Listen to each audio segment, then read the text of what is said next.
मित्रों नमस्कार। अंग्रेज़ों के ज़माने के 3 कानून बदले जाएंगे और इनकी जगह पर 3 भारतीय कानून बनेंगे। इसकी प्रक्रिया शुरू हो गई है। इस तरह से ये कहना चाहिए 11 अगस्त को गृह मंत्री अमित शाह ने लोकसभा में इन 3 नए भारतीय कानूनों को प्रस्तुत किया और अब इनको जो है स्टैंडिंग कमेटी को भेजा जाएगा। इसका सारा प्रारूप तैयार है और इस तरह से अब जो गुलामी कालखंड की निशानी आज तक रह गई है। देखिए, अब हम 1947 में आज़ाद हो गए 15 अगस्त 1947 को, और 75 साल के बाद भी जब अमृतकाल शुरू हो गया है तब इसमें एक जो गुलामी के कुछ निशान हैं आज भी विद्यमान हैं, उनको बदलने की कवायद अब शुरू हो रही है। मित्रों, इस विषय पर लंबी चर्चा करेंगे। कम से कम 10-12 मिनट की यह वीडियो होगी।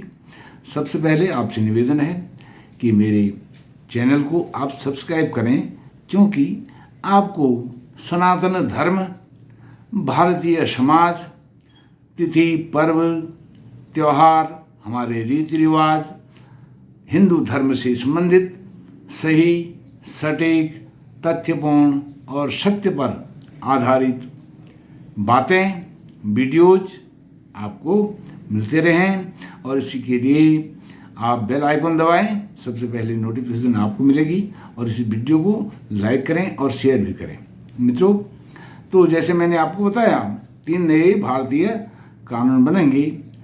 आईपीसी, सीआरपीसी और जो एविडेंस एक्ट जैसे अंग्रेजों के बनाए हुए कानून थे वह सब समाप्त हो जाएंगे, उनमें रद्दो बदल हो जाएगा।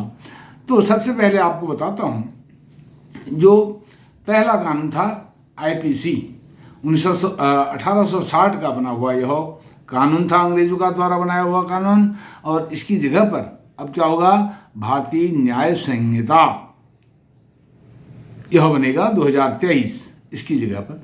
दूसरा है सीआरपीसी, यह बना था 1898 में, इसकी जगह लेगा भारतीय नागरिक सुरक्षा संहिता 2023। और जो तीसरा है एविडेंस एक्ट, यह 1872 में बना था और इसकी जगह पर आएगा भारतीय साक्ष्य अधिनियम 2023। यह कानून अब प्रस्तावित है, स्टैंडिंग कमेटी को भेजा जाएगा और फिर उसके बाद यह कानून पूरे भारतवर्ष में लागू हो जाएगा। एक भारतीयता का इससे एहसास होगा, अनुभव होगा इन कानूनों से, जिनको हम अंग्रेजों के जाने के बाद भी 75-76 साल के बाद भी ढो रहे थे। उनके आधार पर सारे निर्णय हो रहे थे, दंड दिए जा रहे थे, सारी चीज़ें उस पर चल रही थी। तो यह गुलामी की सभी जो निशानियां हैं उनको समाप्त करने का संकेत पिछले वर्ष 2022 में 15 अगस्त को लाल किले की प्राचीर से प्रधानमंत्री नरेंद्र मोदी ने यह संकेत दिया था अपने पंचप्राण, जिनको पंचप्राण भी कहते हैं अपने बोलने में, हो सकता है उनके बोलने में, लेकिन हम उनको पंचप्राण करके ही जाना जाता है। तो उन पंचप्रणों में गुलामी की जो निशानियां हैं, गुलामी की जो निशानियां हैं, सभी निशानियों को समाप्त करेंगे। अब इससे बहुत बड़ा संदेश जाता है, जो अंग्रेजों ने बनाए कानून उनको अब समाप्त करने की बात सरकार कर रही है, बात ही नहीं कर रही है। लोकसभा में इसको लाया भी गया है और नए कानून बनेंगे भारतीय जो न्याय संहिता है उसके आधार पर। तो इसके आधार पर हम समझ सकते हैं कि जो पूजा स्थल कानून है, वर्शिप एक्ट 1991, जो कांग्रेस की सरकार ने पीवी नरसिम्हा राव जी की सरकार ने बनाया था 1991 में, पूजा स्थल कानून, ऐसा काला कानून जिससे हिंदू धर्म, संस्कृति, उसकी मान्यताओं को रौंदा गया, कुचला गया, उनकी हत्या कर दी गई। हिंदू धर्म को नेस्तनाबूद करने के लिए यह कानून लाया गया था 1991 में। आप समझ लीजिए, केवल एक अयोध्या का जो मामला था, क्योंकि उस पर आंदोलन हो रहे थे, कोर्ट में वो विचाराधीन था, तो सब जुडिस था, इसलिए उसको अलग रखा गया था। बाकी अयोध्या, मथुरा, जो अन्य विवादित जगह हैं जहाँ पर मुगल शासकों ने, अंग्रेज ने, अकबर ने, अन्य जो आतताई थे, क्रूर शासक हुए, उन्होंने हमारे धर्म स्थलों को तोड़ करके और उनके जो भग्नावशेष हैं, मूर्तियां हैं, खंडहर हैं, उनके जो प्रतीक हैं, उन्हीं को उन्होंने उसमें इस्तेमाल किया था और उन प्रतीकों को उन अपने मस्जिदों के सीढ़ियों पर रख करके उनमें वह चलते थे। और ज्ञानवापी का मामला हम सबके सामने है। तो उसमें यहाँ तक कहा गया, क्योंकि वो हिंदू सरकार थी, हिंदू ही उसमें 98% MP थे, मंत्री थे। स्वयं दक्षिण भारत से आने वाले PV नरसिम्हा राव भी एक हिंदू नेता थे, हिंदू जाति से, हिंदू परिवार से आते थे। उन्होंने जानबूझ करके यह कानून वो लाए थे। क्यों? क्योंकि 8-10% लोगों को खुश करने के लिए। कहने का मतलब यह था 1991 तक भी हमारी जो सरकारें थी, सत्ताएं थी, वह भी गुलामी की मानसिकता को प्रदर्शित कर रही थी, झेल रही थी, उसी के अनुसार चल रही थी। तो इस प्रकार से बहुत सारी बातें हैं जो हमारे नौजवान हैं, युवा पीढ़ी के लोग हैं, हमारे बच्चे हैं, भावी पीढ़ी है, आने वाली जनरेशन है, उनको यह सब जानना चाहिए। आज आपके पास एक इंस्ट्रूमेंट है, मोबाइल, एंड्रॉयड मोबाइल है, और आप वहाँ जा कर के देखिए हमारे साथ क्या क्या धोखे हुए हैं। इन क्रूर, ये मुगल शासक ही क्रूर नहीं थे, आज़ादी के बाद हमारे शासकों ने भी क्रूरता करी है। हमारे हिंदू धर्म संस्कृति को मिटाने के लिए हमारे जो प्रतीक हैं, जो हमारे चिन्ह हैं, जो हमारी एक पहचान है, उसको कैसे मिटाया जाए, उसके लिए इन सब ने कोई कमी नहीं छोड़ी, कोई कोर कसर नहीं छोड़ी। मित्रों, इस तरह से यह मैंने आपको बताया। अभी आप रुके रहिए, आप इस वीडियो पर बने रहिए और मैं आपको बताता हूँ, राजद्रोह का जो कानून है वो समाप्त होगा।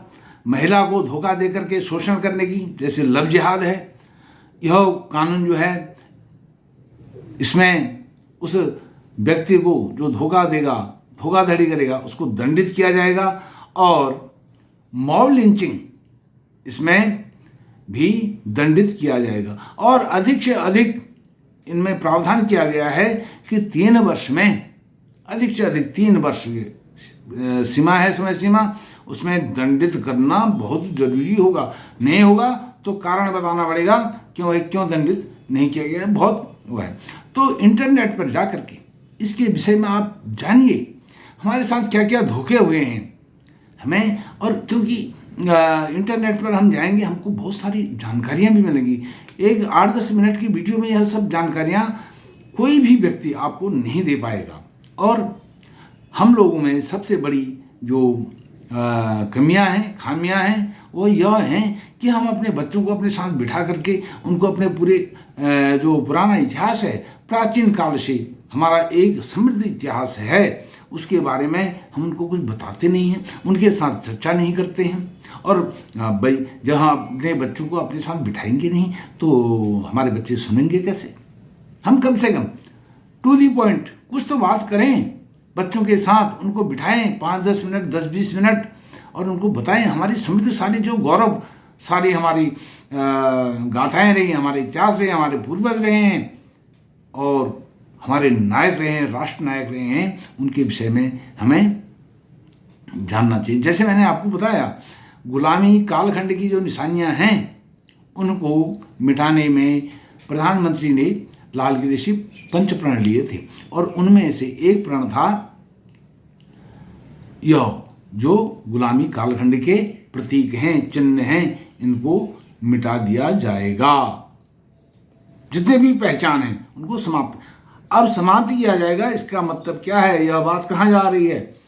जो हमारे धर्मस्थल हैं, सीताराम गोयल जी ने तो हजारों, कम से कम 40,000 की लिस्ट दे रखी है अपनी एक पुस्तक में कि इतने हमारे 40,000 मंदिरों को तोड़ करके उनमें मस्जिदें बनाई इन क्रूर शासकों ने। कहते हैं अकबर तो महान था, ये कोई महान नहीं था।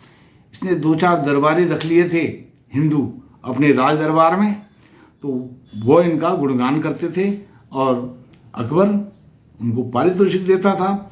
वह भी बहुत क्रूर था, खलनायक था। तो इनका इतिहास हमें इस रूप में जानना चाहिए, पहचानना चाहिए। और इन्होंने गुरुओं के ऊपर कितने अत्याचार नहीं किए हैं। गुरु तेग बहादुर को लाल किले के सामने आज भी वह शीशगंज गुरुद्वारा हमको बता रहा है, उस औरंगजेब, आतताई औरंगजेब ने क्या जुर्म ढाए थे। तो यह होता, आप देखेंगे जल्दी ही जो पूजा स्थल कानून 1991 है वह भी जल्दी शीघ्र समाप्त होगा, क्योंकि यह गुलामी के निशानियां 40,000 सीताराम गोयल, कोई तो कहते हैं 4.5 लाख हैं। यहाँ तो कंकर कंकर में शंकर है। इन्होंने सब जगह हमारे पूजा स्थलों को, हमारे पहचान को, हमारे धरोहरों को, हमारे जो बहुत नामी ग्रामी थे, ऐसे जैसे अयोध्या है, मथुरा है, काशी है, इनको तो नेस्तनाबूद किया ही किया। इसके अलावा भी ये तो कहते भाई जो बद्रीनाथ है वह भी हमारा है। उसी तरह से ये मुस्लिम वक्फ बोर्ड कानून बना करके ले आए और इमरजेंसी में सेकुलर शब्द डाल दिया। धर्मनिरपेक्षता उसकी परिभाषा बताई गई, उसका अर्थ बताया गया। ऐसे ऐसे इन्होंने, यह नायक नहीं थे, खलनायक थे। आज़ादी के बाद भी जो हमारे प्रधानमंत्री बने, हमारी सरकारें बनी, इन्होंने औरंगजेब का अनुसरण किया। औरंगजेब का अनुसरण किया इन्होंने। मुगलिया सल्तनत बनी रही क्योंकि हम उससे संचालित होते रहे और यह सब कुचला गया, रौंदा गया इस कानून को बना करके। और अब मैं आपको एक और बहुत महत्वपूर्ण बात बताता हूँ। 1980 की बात है। अभी 1980 में 13 अगस्त 1980 को ईद का दिन था और मुरादाबाद में एक, क्या कहेंगे उसको, सांप्रदायिक माहौल को बिगाड़ने के लिए वहाँ पर दंगे हो गए और उसमें तमाम हिंदू मारे गए। 83 या 84 की तो बात कही जाती है। और अभी परसों ही योगी जी ने विधानसभा के पटल पर वह रिपोर्ट रख दी। 1983 में आ गई थी वह रिपोर्ट। 2 साल के बाद आज ठीक उस रिपोर्ट का आए हुए 40 साल हो गए और उस घटना को 43 साल हो गए। उस दिन ईद की छुट्टी थी, हम स्कूल पढ़ते थे उस टाइम। हमने रेडियो में सुना शाम को 9:15 बजे 15 मिनट का बुलेटिन आता था कि मुरादाबाद में सांप्रदायिक दंगे हो गए ईद के अवसर पर। और एक दिन बीच में 14 तारीख छोड़ करके 15 तारीख को प्रधानमंत्री इंदिरा गांधी लाल किले से क्या कहते हैं, इसको भी आप इंटरनेट पर जाकर के सर्च करें। उन्होंने इसके बाद क्या वक्तव्य दिया है, सबकी आंखें खुलने वाली बातें हैं। इसलिए मैं आपको कह रहा था कि इंटरनेट पर हमने देखना चाहिए, बहुत नॉलेज की चीज़ें हैं। एक 10-12 मिनट की वीडियो में यह सब चीज़ें कही नहीं जा सकती हैं। तो कहने का मतलब यह है, यहाँ भी कांग्रेस की सरकार, यूपी में भी कांग्रेस की सरकार, और वहाँ जो दंगा हुआ उसकी रिपोर्ट सार्वजनिक है, इंटरनेट पर अवेलेबल हो गई है योगी जी के विधानसभा के पटल पर रखने पर। तो यह सब चीज़ें हमें देखनी चाहिए। अब देखिए, यह जो पूजा स्थल कानून है यह भी जल्द ही निरस्त होगा, डस्टबिन में जाएगा। यह काला कानून ने, कृषि के 3 कानून मैंने उनको काला कानून नहीं कहा, वह काले कानून नहीं थे। इनके दिल काले थे, इनके मन काले थे और वह कानून बहुत पवित्र थे। काले कानून कौन होते हैं? संविधान का जो प्रियम्बल है उसमें सेकुलर शब्द डाल दो, वक्फ बोर्ड का कानून बना दो, दूसरे की जमीन जायदाद मकान को हड़प लो, अपने नाम पर कर लो, और तीसरा यह पूजा स्थल, सारे हमारे धर्म प्रतीक, हमारी आस्थाएं, इन सबको कुचल दो वर्षिप एक्ट के सहारे। तो मित्रों, इस प्रकार से अब लग रहा है कि भारतीयता का कुछ एहसास हो रहा है कि भारतीयों के लिए बोलने वाला भी कोई संसद में है, जिसको लोकतंत्र का मंदिर कहा जाता है। वैसे तो इन लोगों का, राजनीतिक लोगों का विश्वास नहीं किया जाता है, लेकिन जब ये करते कम से कम कुछ कोशिश करते हुए तो दिखाई दे रहे हैं। अब ये हिंदू राष्ट्र बनाएंगे नहीं बनाएंगे। और इसमें मैं एक महत्वपूर्ण बात आपसे और करना चाहता हूँ।